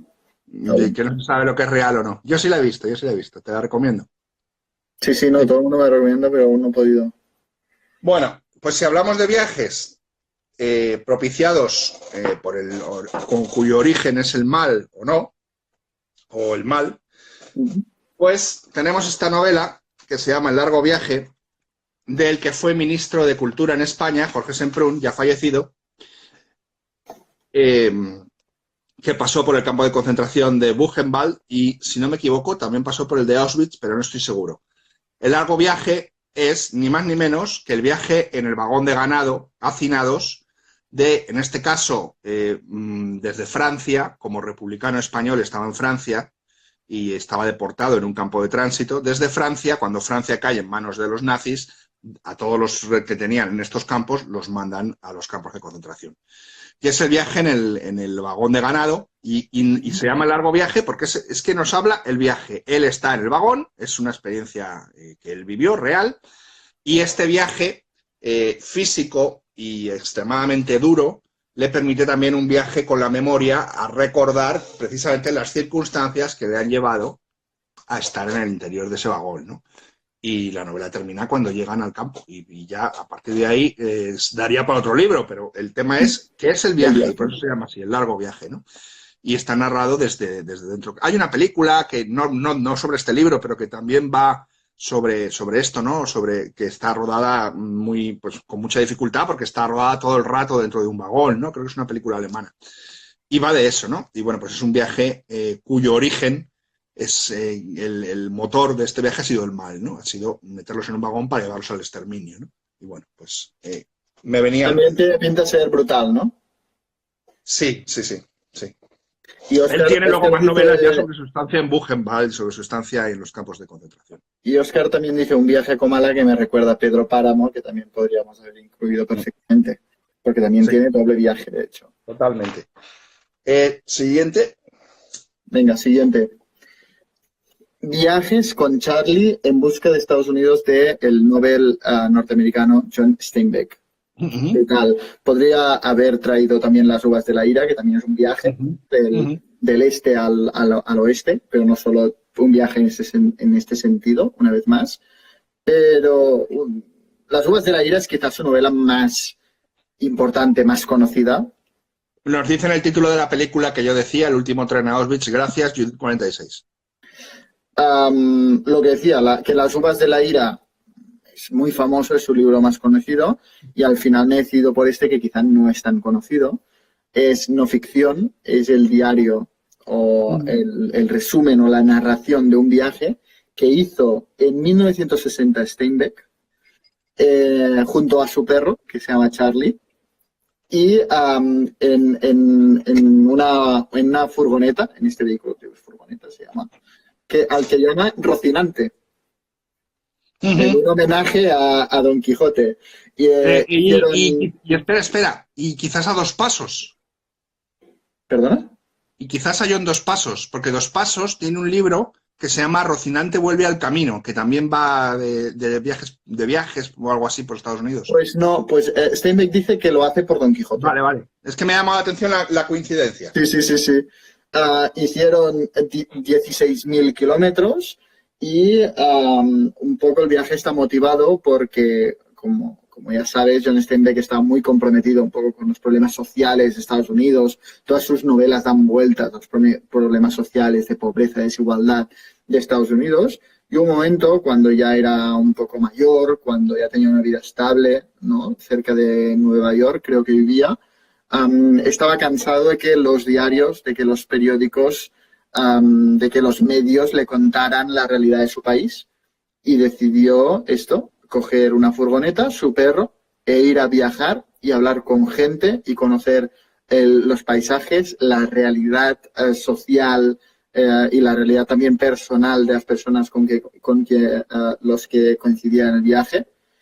Y realmente John Steinbeck, que es un escritor que va muy de cara a la idea y te cuenta directamente las cosas sin mucha poesía, lo hace otra vez aquí. Y es una lectura de mis favoritas de John Steinbeck.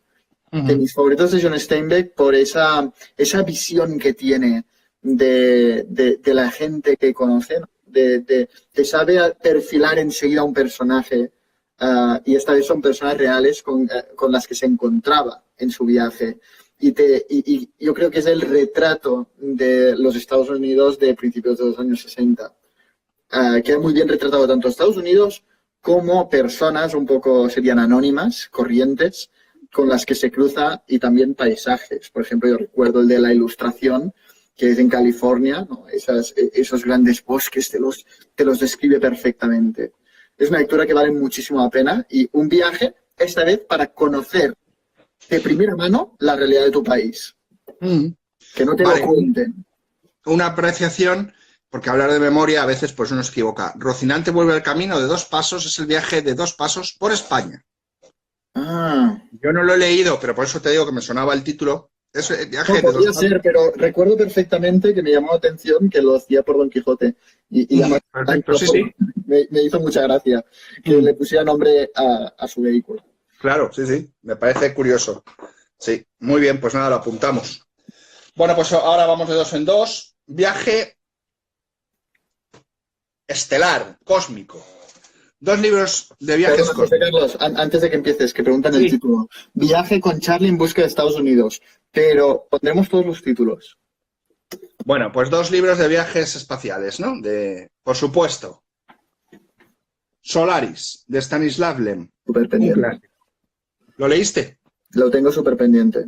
Bueno, es un viaje del astronauta Kelvin a la base espacial que está sobre el planeta Solaris, que es un planeta ectoplásmico, un planeta que es un océano de pensamiento, ¿no? Es un planeta que es un mar, pero es un mar que parece ser que es un mar pensante. Lo que pasa es que no se sabe si es un mar pensante, pero con conciencia o no, pero que se comunica o intenta comunicarse con los confinados que están en esa nave a la que llega Kelvin, que se han vuelto locos. Una cosa muy clásica, pero que esto es del año 60 o 61, o sea que es el primero en escribirlo, y se han vuelto locos porque el planeta se comunica con los de la estación haciéndoles proyectar sus recuerdos o uno de sus recuerdos que más quieren, pero que también es el más doloroso, ¿no? Entonces es una reflexión sobre el viaje hasta un lugar y de lo que ocurre cuando llegas a ese lugar, lo aislado que te puedes sentir, lo solo, y cómo te enfrentas a tus peores recuerdos, a esos recuerdos que son la esencia de nosotros, ¿no? Es un clásico de la literatura de la ciencia ficción, pero es más que eso, es una novela filosófica y es un viaje estelar, ¿no? Y bueno, Solaris de Lem, poco más puedo decir, pero es extraordinario. Y una edición, si me permites la aportación superficial, preciosa. Preciosa porque además es la primera versión vertida directamente desde el polaco, porque Solaris lo habían destrozado, como por ejemplo en esta edición de Minotauro antigua que tengo aquí, lo habían destrozado con traducciones desde el francés y desde el inglés. Entonces es la primera versión que se hizo en el 2011 directamente del polaco. Y Carmen ha mencionado la adaptación y también diría que está en Filmin. Bueno, hay 2 películas, yo no soy muy fanático, no soy muy fanático de ellas. La clásica Solaris de Tarkovsky, que dura como 3 horas, y la de George Clooney. Digo George Clooney con esto. Que la que está en Filmin es la más antigua. Queda todo dicho. Con George Clooney diciendo eso, pero no es tan mal, ¿eh? Son esfuerzos loables, ¿no? Una de Tarkovsky y la otra es de un director también muy conocido, de verdad, que es que yo de cine no entiendo, pero era un director oscarizado y tal, y cogió a George Clooney y hizo la de la adaptación hollywoodiense de Solaris, que también es aceptable, ¿no? Es aceptable. Bueno, bebiendo directamente de Solaris, tenemos este libro, que es el libro debut de Jaroslav Kalfar, que es un autor checo, donde nos presenta El astronauta de Bohemia. El primer astronauta checo que va a tomar unas muestras de polvo espacial en un planeta remoto y que entra en contacto con un alienígena que se le mete dentro de la nave y que le encanta la Nutella al extraterrestre, ¿no? Está todo el día comiendo Nutella. Que no es una blasfemia. Yo he dicho, a ver, a mí no me gusta el cine de entrada, no me gusta, me aburre soberanamente.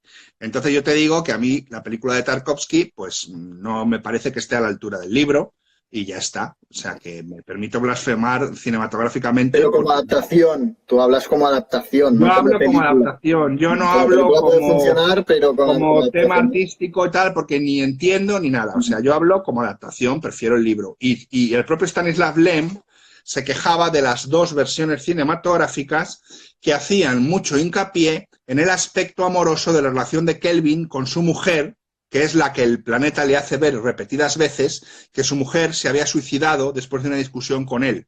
Entonces él recupera a la mujer y ya no sabe qué hacer, si quedarse allí porque tiene a la mujer, pero sabe que es mentira porque es una proyección del planeta, y ya no volver a la Tierra, o destruirlo porque es un monstruo, porque no es su mujer, pero y bueno, es fantástico. Y yo no entro en las cualidades de la película de Tarkovsky ni en la película de Hollywood de George Clooney. Solo os digo que a Lem tampoco le gustaban, pero sé que la gente cinéfila, la película de Tarkovsky, al autor no le gusta, la película de Tarkovsky la tiene en un pedestal, lo sé.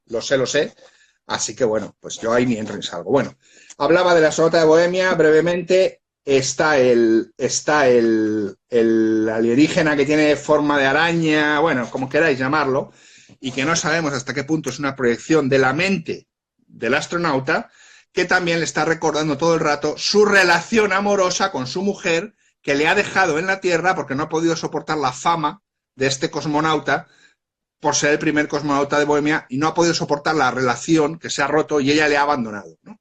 Es una novela que transcurre en el espacio, pero también, a través de la memoria del protagonista, nos cuenta toda la historia de la República Democrática Alemana y de la represión que llevó a cabo la Stasi sobre los ciudadanos. Y ahí está el punto ya de mayor interés de la obra, ¿no? Que configura las dos cosas, ¿no? La novela de Viaje Estelar y la novela de Viaje de la Memoria de la antigua RDA, y es extraordinaria, es su primera novela. Estoy esperando a ver cuál será la segunda que escriba, porque me parece deslumbrante. Está en Tusquets, pasó sin pena ni gloria, y bueno, pues mejor para nosotros. Y pronto, y es curioso, ¿no? Las recomendaciones que estamos aportando, que los escritores generalmente juegan con esta dualidad de viaje que hemos hecho referencia muchas veces, de el viaje físico, pero también el viaje de crecimiento, ¿no? El viaje que te cambia, el viaje que te lleva a otra parte. Es que todo viaje externo es un viaje interno. Exacto. Y te lo digo yo, que con 21 años me fui 3 meses de Interrail. Y también te ayudó a ampliar. Yo solo. Pues me cambió la vida. Si no hubiera hecho eso, no sería el que soy ahora. Totalmente. Sí, sí. A mí me quedan 3 libros. A mí me quedan un montón. Bueno, pues vamos haciendo tú y yo y después solo tú. Venga. Bueno, el siguiente es un clásico que no podía faltar, En el camino de Jack Kerouac. No me gusta nada este título, En el camino, ¿no? Yo lo tengo como En la carretera, on the road. A mí no me gusta El camino, pero bueno, a mí es una novela que me cambió como lector. Es una novela que me ha regalado uno de los personajes de ficción que más me han gustado y más me han cautivado de la literatura, que es Dean Moriarty. Se dice, ¿no? El mito es que Jack Kerouac se encerró, no sé preciso, pero como que se encerró en una casa en medio de la nada y empezó a escribir y en un solo papel, en un solo rollo, y empezó a escribir de manera frenética y lo tuvo terminado en nada. Bueno, se ha convertido en un clásico ineludible, beat, que se llama, ¿no? El género, el estilo beat, la generación beat, Y es como una serie de viajes que hizo de joven. De hecho, es muy autobiográfico. Pero más que esta serie de viajes, ¿no? Yo creo que es sobre todo ese personaje de Tim Moriarty, un hombre que piensa solo en el hoy, que es un hombre muy misterioso, pero que piensa mucho en el hoy, piensa mucho en la diversión, piensa mucho como vivir cada día como si fuera el último, y el narrador quizá que es más prudente, es más tímido, ¿no? Queda completamente cautivado, al igual que el lector, por ese entusiasmo. Y son esos viajes locos hacia México, por todos los Estados Unidos, con este amigo. De hecho, hay un fragmento que no sé si tendré por aquí marcado, pero es uno de mis fragmentos favoritos de la literatura, que no tendré ahora aquí. Pero bueno, es un fragmento en el que básicamente lo que dice es que le apasionan, ¿no? Esas personas que queman la vida, ¿no? Que son como que muchas veces se apagan antes, pero porque queman la vida, la viven a tope. Son de esas personas que iluminan a la gente que los rodean, esas personas que entusiasman. Y esta persona es Tim Moriarty, y a través de estos viajes lo vamos conociendo y nos vamos acercando a esta figura. Ya sé que a ti no te gusta. No, dos puntualizaciones. Una, hay película, recuerdo que el protagonista es Nick Nolte. La película moderna esta.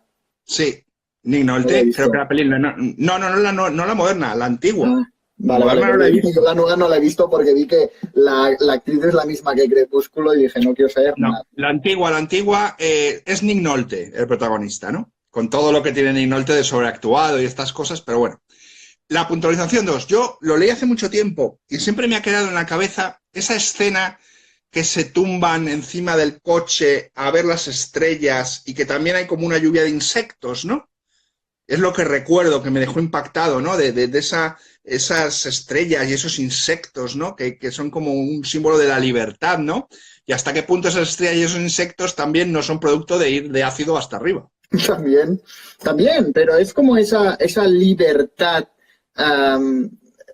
Esa libertad sin límites, ¿no? Esa libertad que tú ya ves que Tim Moriarty va a acabar mal. O sea, va a tope. Pero quedas cautivado por esa libertad, ¿no? Y también, al igual que tú como lector, el protagonista queda admirado y no puede hacer otra cosa que seguirle, al igual que las chicas que a veces los acompañan. Tim Moriarty es un hombre que fascina por la libertad a la que invita, por vivir la vida a tope. A mí esto me encantó la novela. Le daremos una nueva lectura. No contaros el fragmento porque me encantaba. Le daremos una nueva lectura. Vaya pena. Sí, totalmente de acuerdo, sí. Mira, la he encontrado. Dice, porque la única gente que me interesa es la que está loca. La gente que está loca por vivir, loca por hablar, loca por salvarse, con ganas de todo al mismo tiempo. La gente que nunca bosteza ni habla de lugares comunes, sino que arde. Arde como fabulosos cohetes amarillos, explotando igual que arañas entre las estrellas. Y entonces se ve estallar una luz azul y todo el mundo suelta un ¡ah! A mí, esta frase es de mis favoritas de la literatura. Bueno, veo que Javier Medina también es un fanático de En el Camino y la está defendiendo a capa y espada. Me parece bien, entre los dos habéis conseguido que yo la vuelva a leer en cuanto pueda. Porque me dijiste que no te gustaba. Hablamos de En el Camino de Kerouac, La Fuente. ¿Vale? Bueno, pues brevemente vamos con un tocho enorme que lo tengo aquí porque es del premio Nobel, Peter Handke. Polémico. Ayer, de camino, un tocho de... Por cierto, que no se puede encontrar, está descatalogado, un tocho de más de 700 páginas y que son apuntes de un cuaderno de viajes que empieza pues no sé dónde empieza, porque recorre toda Europa, Grecia, España, Austria, Alemania, y son apuntes muchas veces desde esa nueva subjetividad que tiene él, desde esa percepción, y nos va contando las impresiones que va recibiendo a lo largo de estos viajes, ¿no? Y bueno, pues es un libro de viajes en el cual hay continuas referencias también literarias a Dante, a Goethe, a Cervantes, a Rilke, a muchísima gente, ¿no? Y a mí me gusta mucho porque son fragmentos inconexos, pero de un mismo viaje, ¿no? Y bueno, pues es una recomendación que os hago porque estábamos hablando de literatura de viajes y esto es como un libro de viajes inconexo, ¿no? Inconexo. Pero ya aprovecho que estoy hablando de Peter Handke para Un momento. ¿Recomendarías este libro para empezar con el autor? Porque yo creo que muchas personas no han leído nada de Peter Handke y ahora que ha ganado el Nobel quieren leer algo para conocer su literatura. No. Es un libro para cuando ya has leído mucho a Peter Handke y estás en la clave de la forma en la que cuenta las cosas. Recomiendo para empezar El miedo del portero al penalti. Siempre. Ese es el libro con el que hay que entrarle a Peter Handke, ¿no? Aunque no te guste el fútbol. No tiene nada que ver con el fútbol. El ex portero Bloch va un día a trabajar y no llega a entrar en la fábrica en la que trabaja porque ve que está el capataz y otros obreros hablando y él desde lejos dice: están hablando de que me han echado. Y se pira. Y empieza a vagar de una forma alucinada y comete incluso un asesinato. También alucinado. Tiene mucho que ver el penalti con El extranjero de Camus, ¿vale? Vale. Léela porque te gustará. Y ya que hablamos... Y aquí preguntan, Carmen, y libros leídos y releídos, que hablemos de por qué es tan polémico ese autor. Yo, sinceramente, sé que tiene opiniones, ¿no?, sobre guerras y es polémico fundamentalmente porque él es proserbio y defendió la causa serbia en la guerra de los Balcanes. Y fue muy amigo del genocida, según el Tribunal Internacional, Slobodan Milosevic. De hecho, no solo asistió a su funeral, sino que le visitó, y leyó en su funeral, sino que le visitaba en la cárcel. Yo, como literatura instantánea, siempre le he dicho, no juzgo los comportamientos de los escritores, juzgo sus obras, si son buenas o son malas desde un punto de vista de la narratología. Y esto dice mucho del premio Nobel. No entro en el tema de cómo puedan ser o cómo no puedan ser. Yo sé que hay gente que el personaje, el autor, según como sea, les echa para atrás a la hora de leer. No es mi caso, pero porque yo soy un profesional que me dedico a otra cosa. No soy un lector normal, sino que soy un lector de otra forma. Entonces, estudio los libros de otra manera y no me interesan sus vidas porque no eclipsan para mí su obra literaria, ¿no? Y hablando de premio Nobel, y muy rapidísimamente, la que fue premiada junto con Peter Handke, que pertenece al año anterior del Nobel, que es Olga Tokarczuk, la polaca, Los errantes, que es el libro de viajes, donde desarrolla toda una teoría del viaje, donde nos cuenta un montón de historias sobre viajes, desde viajes dentro de Moscú de una mujer que deja todo porque no aguanta su realidad y se pone a viajar como una vagabunda en el metro de Moscú, hasta viajes de muchos tipos y los viajes que hace la propia autora y que te cuenta las percepciones que tiene en las salas de espera de los aeropuertos, cómo contempla al resto de los viajeros y elabora toda una teoría del viaje y del viajero y esos errantes que están siempre en el movimiento, que están siempre viajando, ¿no? Y que incluso yo tengo dos amigos que viven como auténticos nómadas y no tienen casa y que luego hablaré de sus libros y que, bueno, pues van de aquí para allá sin equipaje, solo con el portátil, escribiendo y jugándosela o arriesgándosela a que la gente les acoja, ¿no? Pues esos son los errantes de los que habla Tokarczuk en este libro, que es magistral. Y si tenéis dudas sobre qué trata o no entendéis bien, leed, si queréis, un artículo que publiqué hace poco, que lo encontraréis por ahí en internet, sobre este libro, que a mí me entusiasmó. ¿Vale? Es una de mis próximas lecturas. Acaba de salir otro. Lecturas porque tengo un lugar llamado Antaño, ¿no? Acaban de reeditar. Yo ahora quiero leer Los errantes, pero no es una historia, ¿no? Entiendo, son como viajes inconexos. Sí, pero que acaba de salir. Sí, son temas inconexos, pero todos están conectados todos entre sí, porque todos son el movimiento, el viaje y luego la estática del viaje, ¿no?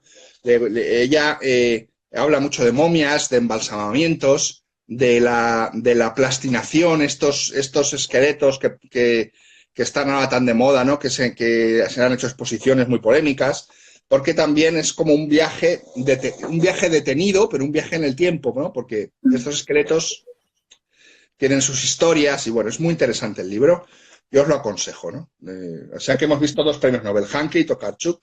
Y de Hanke podríamos hablar más, pero es que estamos hablando de libros de viaje, no de Peter Hanke. Y dinos tú el No nos siguiente. paramos aquí. Yo también, otro clásico, el último libro que tengo en físico aquí, que es El Hobbit. Uno de mis libros favoritos. Otro viaje epopélico. Pero sí, pero no solo. O sea, yo creo que para mí es el ejemplo más claro y más que más me gusta de viaje de cambio, ¿no? Conocemos al Hobbit, que su única preocupación, no tiene ningún problema, lo han criado en la comarca, que es yo diría un paraíso terrenal, donde la gente solo se preocupa de comer y vivir tranquilo, y su única preocupación es que va a comer, que va a cenar hoy. Y conocemos a este Hobbit que no quiere ningún tipo de problemas y empieza un viaje de aventuras. No quiero entrar más por si alguien no lo ha leído, porque creo que es un clásico que merece ir siendo descubierto a medida que se lee, pero se embarca en un viaje y el Hobbit que vuelve de esa aventura no es para nada el Hobbit que se fue. Para nada. Y incluso vemos las consecuencias de esto en El Señor de los Anillos, pero no vuelve para nada la misma persona. También es un viaje de crecimiento, es un viaje en el que amplía sus horizontes. Y muchas veces yo lo pongo como ejemplo, ¿no?, de alguien que es un poco adicto a su zona de confort. Hay mucha gente que es muy de su zona de confort y le cuesta salir y conocer nuevas experiencias y ampliar horizontes. Y yo creo que El Hobbit es la lectura de esta gente, como ejemplo de divertido, ¿no?, de aventuras, fantástico, de un personaje que tiene su zona de confort, no quiere salir de allí, pero por circunstancias tiene que salir, y nunca vuelve a ser el mismo. Además, esta edición ilustrada por Jemima Carlin es impresionante. O sea, es una edición de lujo. A ver si os encuentro alguna. Bueno, además esta escena es brutal.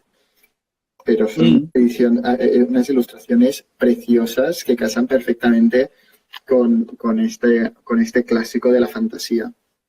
Pero bueno, aquí también podríais incluir El Señor de los Anillos, que es otro viaje magistral. Pero a mí, El Hobbit me gusta más que El Señor de los Anillos. Bueno, un par de comentarios, ¿no? Uno, en la literatura de viajes, que no es periodística, sino que es novela de viajes, el viaje tiene mucho que ver con la novela de aprendizaje, con la novela de formación, porque el protagonista pasa por el viaje como por la vida, ¿vale? Y se va formando y aprendiendo, ¿no? Y esto lo vemos incluso en el Quijote, que son las salidas del Quijote. Primera salida, segunda salida, ¿no? Y lo que le ocurre en esas salidas conforma la personalidad también del Quijote, ¿no? Y luego alguien nos preguntaba si el tunante de Eichendorff entraría en un libro de viajes, y la respuesta es no lo sé, porque no lo he podido leer. Lo siento. Pero no puedo leerlo todo. Me gustaría leerlo. Lo apunto y... Ojalá. Y en un futuro lo intentaré, ¿vale? Así que... Aquí no tiene subrayado, pero yo siempre subrayo una última frase en la última jornada, que es el último capítulo. Hay un momento en el que Gandalf le dice explícitamente a Bilbo, el protagonista, el Hobbit, no vuelve siendo el mismo Hobbit que partió. No te lo sé decir exactamente, pero yo te diría que es mi frase favorita de toda esta novela, que Gandalf le dice, no es el mismo Hobbit el que salió que el que ha vuelto. Y yo lo encuentro una obra perfecta. Sea corto o largo, el viaje siempre transforma al héroe. Es el viaje del héroe. Nunca vuelve siendo el mismo que fuiste, sí, cuando te fuiste. Exacto. Como alguien nos comentaba por aquí, es el viaje del héroe, efectivamente, y es como está configurado, ¿no? Luego os hablaré de una novela que refleja el viaje del héroe. Rápidamente, ¿tú ya te has quedado sin libros? Uno. Bueno, voy rápido. Mirad, hoy es el día de la poesía. Uno y que sea el último, o sea, haz tú y... Vale, de acuerdo. Cerramos con el tuyo. Yo tengo poco, no te preocupes, acabo enseguida. Hoy es el Día de la Poesía y os traigo 3 libros, 2 de poesía y uno periodístico, de Bruno Galindo. Bruno Galindo es un excelente escritor, muy amigo mío, pero que también es periodista. Pero es muy buen poeta, un gran poeta. De hecho, os traigo aquí 2 libros, ¿no? Lunas llenas y África para sociedades secretas, que fue premio poesía Rafael Pérez Estrada. Estos 2 libros nacen de un periplo que hizo Bruno por, sobre todo, África y fundamentalmente Etiopía. Y las impresiones que él sacó. Entonces las convirtió en poemas y es un libro de viajes poético, y con poemas extraordinarios, ¿no? Por ejemplo, él tiene un poema muy breve, por eso lo voy a leer, La bolsa y el cuervo, que me encanta y me emociona, que refleja toda esa desolación que hay en las carreteras africanas, ¿no? Fijaos, bolsa de plástico arrastrada por la brisa junto al cementerio. En el camino rojo, un cuervo. Siguen caminos distintos. Y bueno, pues tiene muchos poemas así, de sus impresiones, ¿no?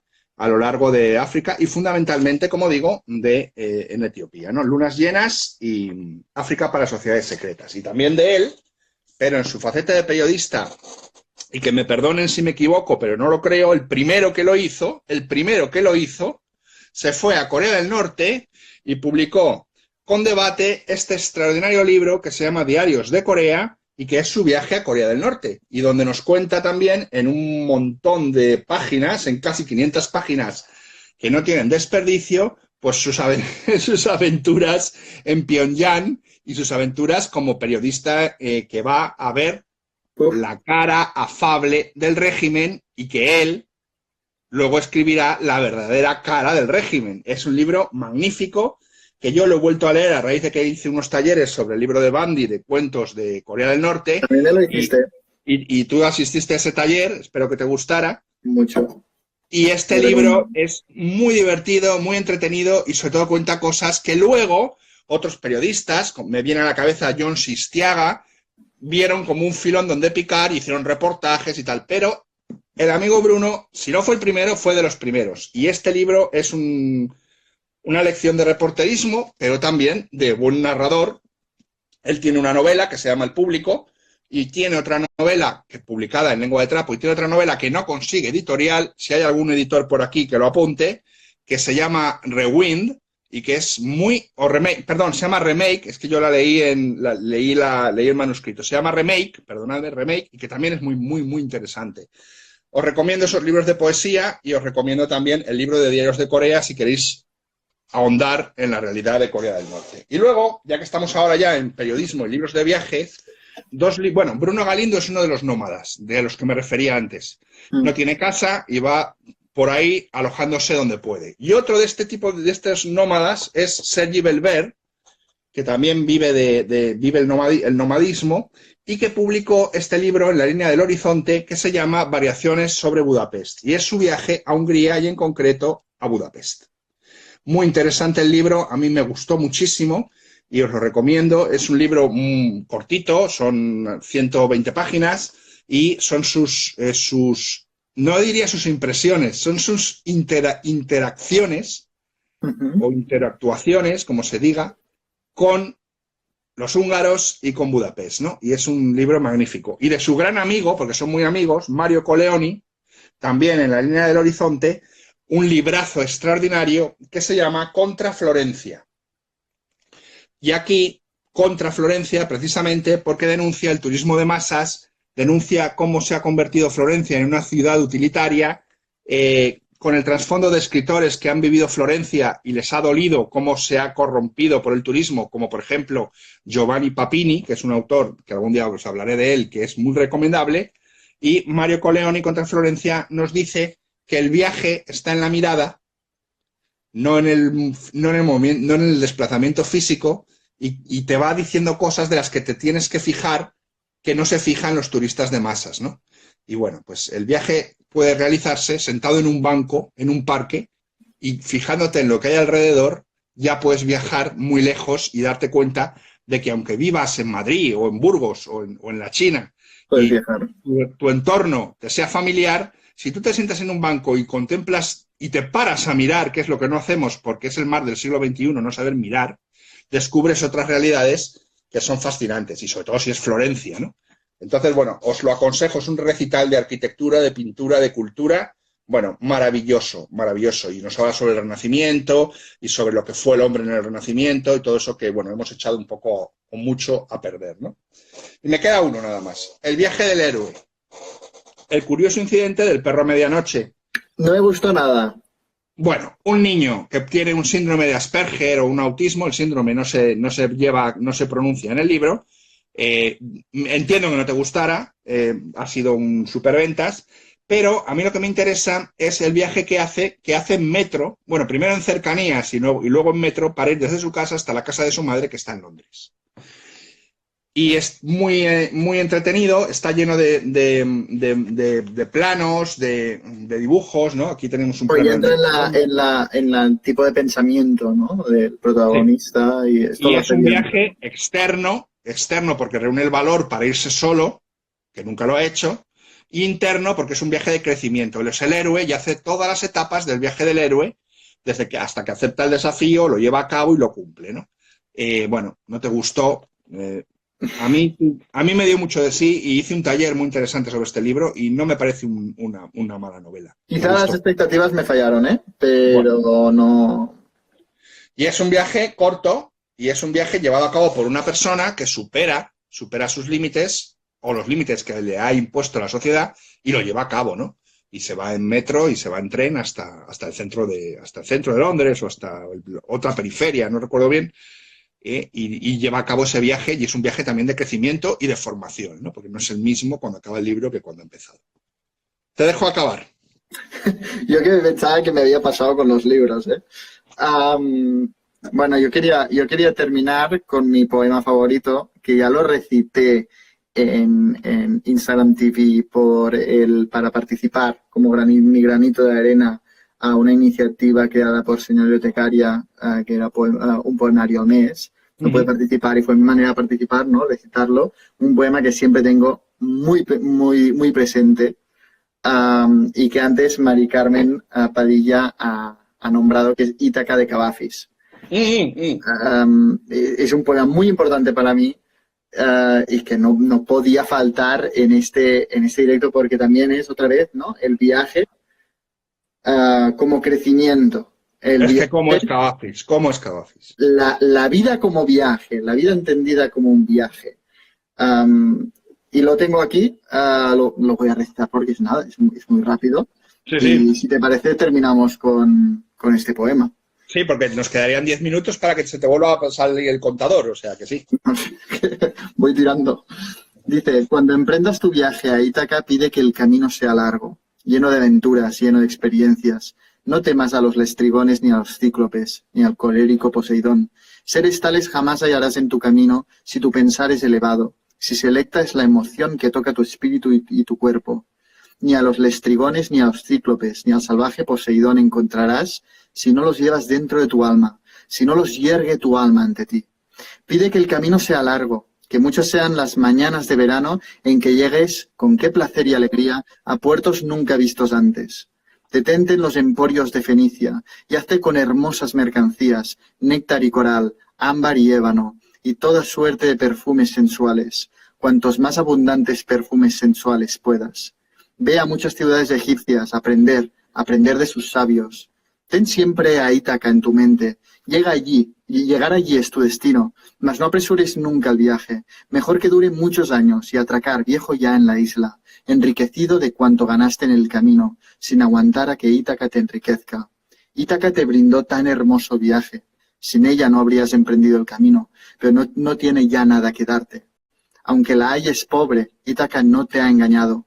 Así, sabio como te has vuelto, con tanta experiencia, entenderás ya qué significan las Ítacas. Y también es terminar como hemos empezado, con el paralelismo del retorno de Odiseo a Ítaca. Y pide que el viaje sea largo, porque el viaje no es el principio ni el final ni el destino, es lo que te ocurre entre los dos puntos. Como la lectura. La lectura no es un final, la lectura es lo que nos ocurre mientras estamos leyendo la historia. No acumulemos finales y empecemos otras novelas. No acumulemos finales y principios. No seamos finalistas leyendo.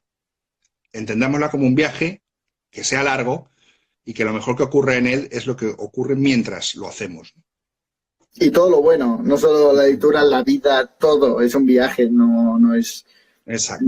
No es importante el destino, sino el viaje. Bueno, proponnos el siguiente tema que te toca a ti. Bueno, sí. Un momento, ya antes de terminar con Capafis, recomiendo muchísimo una edición preciosa y una traducción preciosa de Nórdica de Ítaca de Cavafis. Es un libro de tapa dura que solo tiene el poema, está en una página en griego y otra página en la traducción y unas ilustraciones preciosas, no me acuerdo del ilustrador o ilustradora, pero es la edición de Nórdica, que está tanto en catalán como en castellano, que es un tesoro en mi biblioteca. Y el siguiente tema que hemos marcado, el tema del siguiente encuentro entre José Carlos y yo, es el padre. Casi nada. Casi nada, igual que el viaje, porque hay mucha literatura relacionada con el padre. Así es.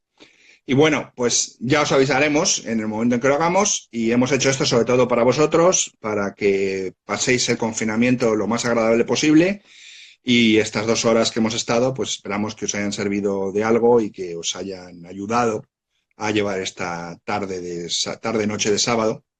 Y nada, con todo nuestro cariño os deseamos a todos salud, cuidaos, no salgáis de casa, no seáis zopencos. Viajad, pero a través de la literatura, por favor. Exacto. Y nada, agradecerle a Jan que haya llevado a cabo este directo y que haya contado conmigo, claro. Muchas gracias, José Carlos, por estar siempre ahí. Nada, gracias a ti. Y nos veremos y Jan pondrá todas las obras y ahora se pegará él el trabajo este que hace. Abrazos a todos, abrazos a Viena y de verdad espero que estéis todos bien y seguid con ánimo y con fuerza y no decaigamos y adelante. Adelante, a disfrutar del viaje. Muchas gracias, José Carlos. Nos vemos en el siguiente encuentro. Venga, hablamos. Adiós.